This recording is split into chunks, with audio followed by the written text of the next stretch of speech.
ఈరోజు తెలంగాణ ప్రభుత్వం ఏదైతే రేవంత్ రెడ్డి గారు ఉన్నారో అర్ధరాత్రి పూట తెలంగాణ ఉద్యమకారుడైనటువంటి పృథ్వీరాజ్ యాదవ్ గారిని అరెస్ట్ చేయడం చాలా అప్రజాస్వామికం, పూర్తిగా ఖండించదగ్గ విషయం.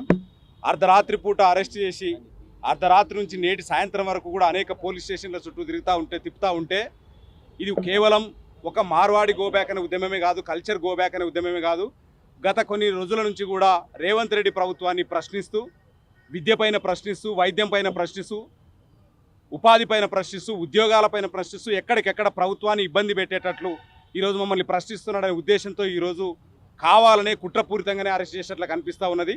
మొదటి నుంచి కూడా పృథ్వన్న ఒకటే చెప్తా ఉన్నాడు, మా పైన ఇక్కడికి వ్యాపారం కోసం వచ్చి ఈ ప్రాంత అస్తిత్వం దెబ్బతినేలా, ఈ ప్రాంతం వారిపై అజమాయిషీ చేసేలా చేస్తున్నటువంటి వీరి యొక్క కల్చర్ని ఇక్కడ సాగనీయకుండా అడ్డుకోవాలని చెప్పేసి మొదటి నుంచి మాట్లాడుతూ ఉంటే, కేవలం ఎట్లాంటి పిలుపు కూడా ఏదైతే గోబ్యాక్ అనేది కాదు మా ఉద్దేశము.